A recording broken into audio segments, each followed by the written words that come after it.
Hello, hi. Hi. If I could just ask, first of all, which congregation are you in Nottingham? I know I left a message for Nottingham, but which congregation? Me. I'm in Long Eaton. Long Eaton.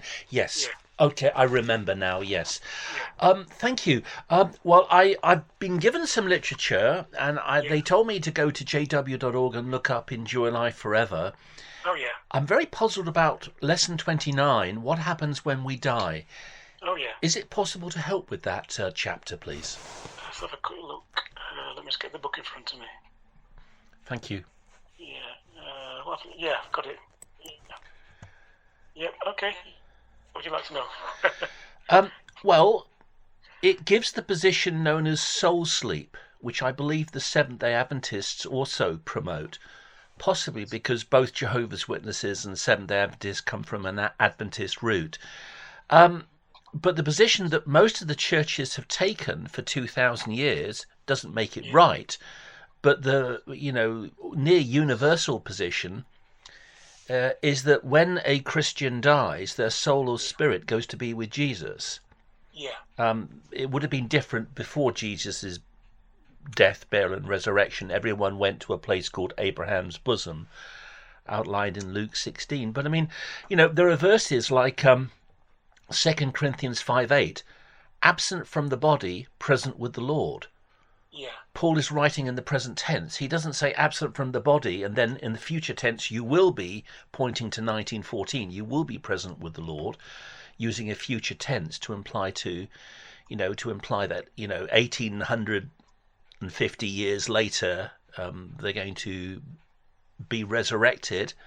yeah, It's the same. It's the same time zone. Surely, the moment you're absent from the body, at that very time, a Christian will be present with the Lord. 2 Corinthians 5:8. I mean, could you help with that verse, please?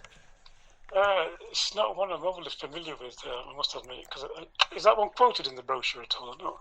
Let's have a Well, quick look. well, this is the thing. The Yeah, brochure takes a minority position. yeah, Yeah, yeah. that very So few Christians have held. The Catholics, the Protestants, the Eastern Orthodox all would believe that Christians have a soul or spirit, and at death, yeah, the soul or yeah, spirit goes to be with Jesus. yeah, The book just ignores that.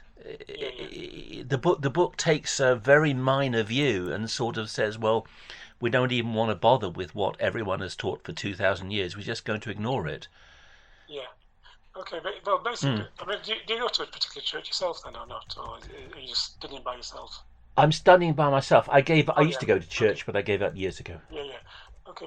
Well, basically, the idea that the Bible teaches is that yeah, when somebody dies, they return back to the dust, and they are completely dead. They're asleep in death. But well, I can't put it. Yeah. Well, let me get my mind clear. Yeah, we believe as Jehovah's Witnesses then that there are two destinies for people who die. We believe that some will go to heaven and will rule as kings and Oh, priests. stop, stop, stop, stop. You Yeah, teach that those people will be changed, they'll be resurrected from the year 1914 onwards as yeah, non-human spirit creatures. yeah, So yeah, perhaps you need to fill that in a little bit more. I mean, I say that with respect. yeah, Yeah. yeah. Well, because when Jesus was on the earth, he spoke about two destinies. He said that some would be ruling as kings and priests in the heavens, and they will rule over the earth. He didn't say That's that. You need to what. show me the actual verse where you say he says that. Revelation 5:10 from my reading that I've done Yeah, says that they shall, and it's pointing to all Christians. yeah, Revelation 5:10. I'll read from, yeah, and have yeah, made us kings and priests to our God, yeah. That's right. and we shall reign on the earth. The word on is epi. If you go to your Kingdom Interlinear translation, the Yeah, preposition there is on, epi. We shall reign upon the earth. So it's saying that all Christians are going to reign upon the earth, together with Christ, obviously. yeah, but when you think about that, if somebody's going to go to heaven, they're just like because they form part of a heavenly government. It says they'll be serving as kings and priests. So just like our government in this country, we have a government. It's a small minority. They must rule over somebody, so they rule over the majority. And so likewise, the Bible teaches that these ones will go to heaven as kings and priests, and they will rule over the earth. So we feel it doesn't say that. Sorry, sir. There's no verse that says they shall reign over the earth. I'm afraid you've made that up. No, I haven't. Let me get the scripture in front of me. I've just read it to you. It's Revelation 5:10, and it says, "And we shall reign on the earth." The preposition for "on" is epi in Greek, epsilon pi iota, and the Kingdom Interlinear Translation points out that this means "on," sir. Yeah. I do say that with respect. No, I understand what you're saying. Because in the New World Translation, which is the one we use, it just says, "And they will be a kingdom of priests to our God," and it says they will rule over the earth. That disagrees with your own Kingdom Interlinear Translation. There's two versions of the Kingdom Interlinear Translation: the purple edition, released in 1969, and the blue edition, released in 1985. And both of those state that the word "on" there, epi, is on, not over. Yeah. That's in your own Kingdom Interlinear translation, published by the Watchtower Bible and Tract Society. Yeah. Sir, I say that with respect. There's no verse in the Bible that says they shall reign over the earth. Yeah. Well, that's what it says here. I've got it in front of me in the New World Translation. I mean, there has been a revised version of the translation in recent times, so to render it more accurately. So maybe that's a more accurate rendition. It says "rule over the earth." Which scholar translates Revelation 5:10 as over? Could you name any scholar with a PhD in Greek who translates it that way? I don't know any scholars personally, but because we, as Jehovah's Witnesses, we have not just one individual, but we have a team of individuals who work together to translate the Bible as accurately as possible. What are their theological qualifications? I can't answer that. Well, how do you know they even can read Biblical Greek and Hebrew? Well, they've studied the scriptures carefully. I mean, I don't know them personally. How do you know that? How do you know they've studied the scriptures carefully? Well, they've taken the time to research it and look very, very carefully, looking at the context and looking at the meanings and overall, everything. And it was a project that lasted many, many years. Could you give me proof, evidence to prove that, sir? I'm trying to be respectful to you, but yeah. Well, it's just in the foreword to the New World Translation, it tells us that these individuals have looked. They're not out there to gain credit for themselves or anything like that. They're there to honour Jehovah God, and so they've really taken the time to study the scriptures carefully and examine it and translate it as accurately as possible. Are you aware that in court in 1954 in Scotland, at a trial called the Douglas Walsh trial, the head translator of the New World Translation, who was Frederick W. Franz, in 1954 they published the Greek scriptures in 1950, 4 years previously. Yeah. But it would be another 6 years before they released the whole of the Bible, New World Translation. You aware of that? I don't know the exact time frame, but I know that everything wasn't released all at once. And Fred W. Franz was a defence witness for Douglas Walsh. Douglas Walsh was a Scottish man who went on trial in Scotland in 1954 because he said he was a Jehovah's Witness minister. He refused to be conscripted into the British Army and serve as a soldier. So he went on trial, and Fred W. Franz was called over as a defence witness. Yeah. Now, on page 7 of the court transcript, Fred Franz was asked by the prosecution barrister, let me just actually read the actual court transcript to you, because Fred W. Franz was told, do you speak a number of European languages, but also Greek, Hebrew, and Latin? And he answered yes. Just take me a little bit of time to find it. Thank you very much for your patience. Yep. And this was a man who was one of the 5 translators of the New World Translation. He was the head translator. Yep. Do you know, my computer's taking longer and longer and longer to... I've got a scan of this. I've actually got the whole of the court transcript, but I scanned it into my laptop. Right. Question from the barrister. Quote, I think you are able to read and follow the Bible in Hebrew, Greek, Latin, Spanish, Portuguese, German, and French. Answer from Fred W. Franz, who on page 7 is under cross-examination. Franz answers yes.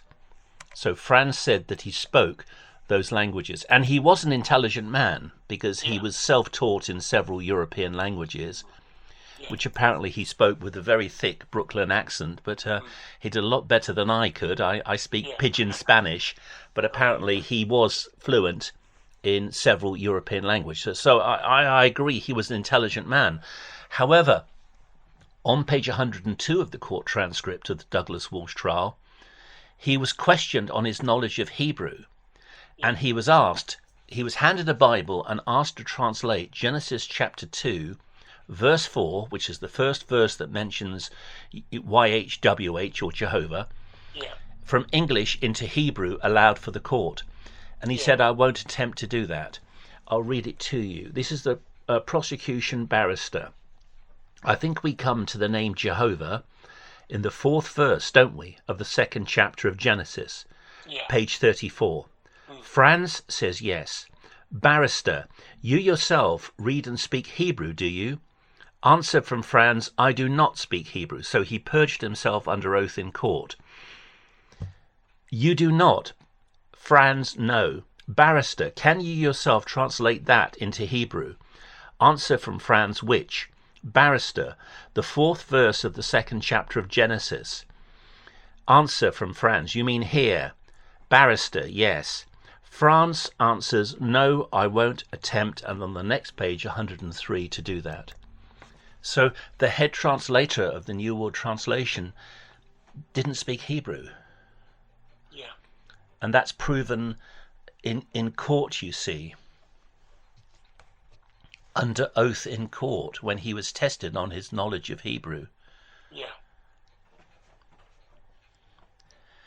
Do you think it might affect the validity and reputation of the New World Translation that the head translator couldn't speak a word of Hebrew? Well, it wasn't just up to him alone. There was a team of them. There was a team of them who carried out the translation work. Yes. Do you know the name of that team? No, because they were anonymous. Right. Well, So Nathan. they wasn't trying to draw attention to themselves. Their goal was to honour Jehovah. So they weren't doing it for monetary gain or anything like that. They just wanted to translate the scriptures as accurately as possible. There was a Greek national on the translation committee called George Ganges or Ganges. Yeah. I'm dyslexic, so I have trouble with pronunciation. Yeah, that's all right. I think Hayden Covington was on the translation committee. I'm not too sure about him. I know that Franz was the head of the committee, and I know Nathan Homanor was on the committee. Yeah. And there was another man as well. There were 5 of them. Yeah. None of them had any academic qualifications in Greek or Hebrew. Ganges, because he was a Greek national, he spoke modern Greek. Yeah. So he would have some knowledge of modern Greek, but none of them had any training in biblical Hebrew or biblical Greek at all. Yeah. You know, do you think that might affect the reliability of the New World Translation? Should I trust it? Well, I can't verify or not verify the things you're telling me, because the things I've not heard about before. But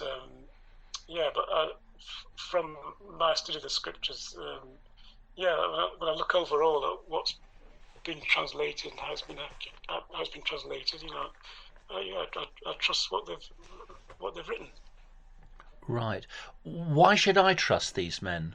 I mean, you say you trust them. Yeah, Okay, yeah. I can respect you in that. Yeah, But yeah. why should I trust these men any more than, I mean, do you trust when the Mormon missionaries come and knock on your door?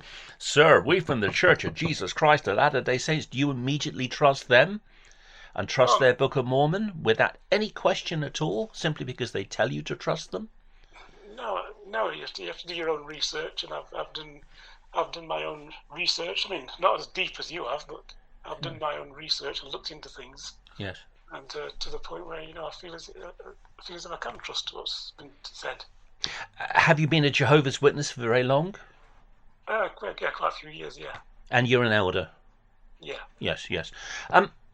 Going back to lesson 29, Yeah. absent from the body, present with the Lord, 2 Corinthians 5:8. How would you explain that verse? Yeah, it's one of those verses that you've just sprung on me. I need to look into it and come back to you on that, because Yes. there's some verses that are quite straightforward, but some you need to look into a bit more first. Okay. Yeah. Okay, that's fair enough. Another verse would be Philippians chapter 1, verse 21. And Paul is writing in the present tense, "For to me to live is Christ, and to die is gain." Now, how can death be gain if you cease to exist when you die? Because we believe that such ones are, they are resurrected to the heavenly realm, where they become kings and priests and they're with Jesus. No. This is written in the late 50s. Yeah. And you don't. The Watchtower teaching, as I've read it in your Insight in the Scripture book, it teaches that the resurrection is going to happen from 1914 onwards, not when Paul is writing. Yeah. So Paul dies. He knows he's about to die. Yeah. Paul doesn't then use a future tense to say, well, in 1850 years, I will then gain, because I'm going to be resurrected from the year 1914 onwards. Yeah. Paul is writing the present tense, "For to me to live is Christ, and to die is gain." So the moment he dies, at that very moment, and I think he died in the early 60s under the Nero persecution, when Paul dies, that's going to be his gain. Yeah, well, I'm not. Obviously, I haven't looked into it as deeply as you have. So again, I'd need to do some research into these things. Yeah. Okay, yeah, sure. And then Paul goes on in verse 23, 2 verses later, "For I am hard pressed between the two, having a desire to depart and be with Christ, which is far better." So when he departs this world, he's immediately going to be with Christ. There's no gap of 1850 years when he will cease to exist, and then he'll be resurrected as a non-human spirit creature in the year 1914. Yeah. You see, he says he's going to depart, and it's going to be better that he departs because he's going to be with Christ. And that's all written in the same tense, that when he departs, at that moment, he's going to be with Christ, you see. Yeah. Do feel that, this is the standard understanding given by Catholic, Protestant and Orthodox churches for 2,000 years. Yeah. If you disagree with it, it doesn't, that's fine if you can prove your position and give good answers as to why the standard explanation is wrong, you see. Yeah. Well, you're obviously a man who's done some deep research. Thank you. Scriptures, yeah. You've done your research, you've done your stuff. Thank you. Yeah. I'm not sure what to say. Yeah. Are you really interested in the teachings of witnesses, or is that just something that's just You're just trying to disprove us wrong or what? I don't know. Well, I'm interested, but I'm interested if you can prove your beliefs from the Bible. Yeah. Well, we do use the Bible. Yeah. Well, everyone uses the Bible. Christadelphians, Mormons, Yeah. Seventh-day Adventists, Pentecostals, Catholics. Everybody uses the Bible, and everybody quotes proof text to back up their belief. Yeah. But it's another thing to sit down with somebody and say, can you explain this verse? Yeah. Giving a sensible explanation of this verse and that verse and the other verse. Yeah. And that's what a lot of these groups can't do, you see. When I've spoken to the Mormons, they come in, yes, sir, well, we can sit down, sir, on, Elder so-and-so from the Church of Jesus Christ of Latter-day Saints. Yeah. And then, half an hour later, they're jumping up. We have to go to another meeting. The reason is they can't answer any of my questions, you see. Yeah. So they've got lots of bravado when they arrive, but after about 10 minutes, you can see the blood rushing out of their cheeks in shock. And they haven't really studied their belief. They don't know the Book of Mormon. They don't know the Bible. They just want me to go to their website and look at endless videos and have endless meetings. But they don't answer any of my questions, you see, which is, I found a little bit frustrating. Yeah. So which version of the Bible are you using then? Well, I've got a few different ones. Most of my Bible notes are in the New King James Version. But possibly the New American Standard Version might be more accurate in places. But I've got a wide margin Bible and 30 years of notes in the margin of the New King James. So I'm kind of stuck with that a little bit, unless I want to use another wide margin, which I've got, and try and put another 30 years worth of notes in. But I think I'll probably be dead before that. I do that as I'm now in my 60s. Okay. What about a passage like Luke 16, the rich man and Lazarus? Yeah, well, that's a parable, isn't it? So it's not it's a parable basically. Can you name another parable where Jesus uses real names? Because in the story, the account of the rich man and Lazarus, Jesus uses real names: Lazarus, Moses, and Abraham. Yeah. Now, any parable you go to, Jesus never uses real names in a parable, but he uses real names here. So I think he's not telling us a parable. I think he's telling us an actual account of a rich man who's not named, Lazarus who is. But Jesus says that after their death, they're still living, they're still existing, you see. Yeah. Obviously the body has ceased to exist, but the soul or spirit has gone somewhere else. And before Christ's death, burial, and resurrection, that was the place called Abraham's bosom. Yeah. I mean, let me just read it. There was a certain, Luke 16:19, there was a certain rich man who was clothed in purple and fine linen and fared sumptuously every day. Purple, of course, is the robe that the elite would wear. The Roman emperor would be dressed in purple, because it was a very expensive dye and very few people could afford it. But there was a certain beggar named Lazarus, full of sores, who was laid at his gate, desiring to be fed with the crumbs which fell from the rich man's table. Moreover, the dogs came and licked his sores. So it was that the beggar died and was carried by the angels to Abraham's bosom. The rich man also died and was buried. And being in torments in Hades, he lifted up his eyes and saw Abraham afar off and Lazarus in his bosom. Then he cried and said, Father Abraham, have mercy on me and send Lazarus, that he may dip the tip of his finger in the water and cool my tongue, for I am tormented in this flame. Verse 25, but Abraham said, Son, remember that you in your lifetime received your good things, and likewise Lazarus evil things. But now he is comforted and you are tormented. Now, why is Jesus telling us this if we cease to exist when we die?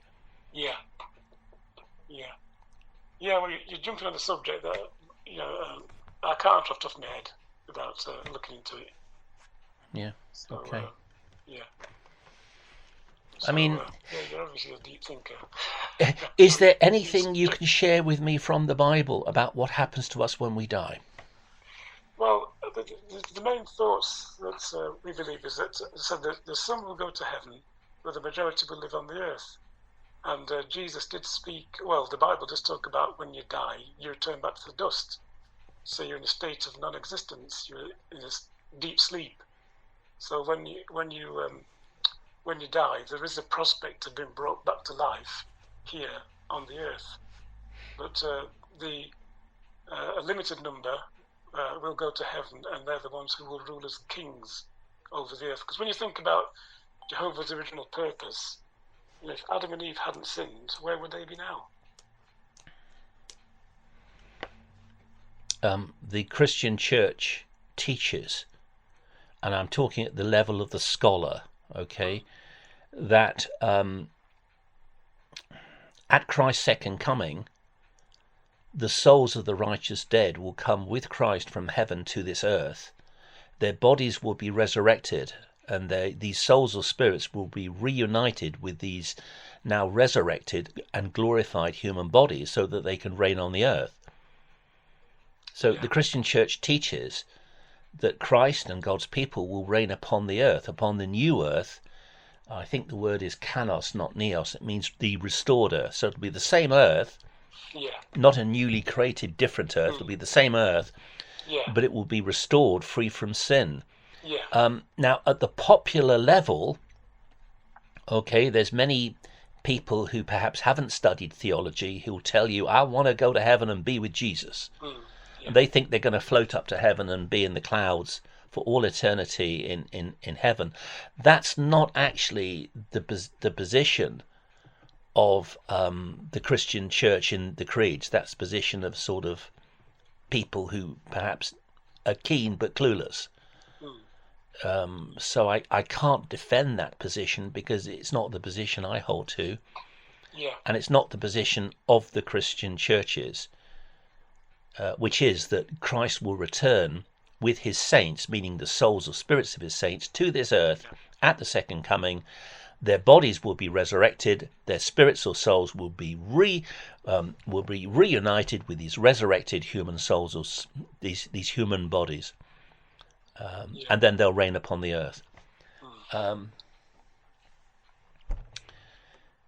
Okay. Well, look. Thank you very much for your time. Okay. I'm extremely grateful to you, sir.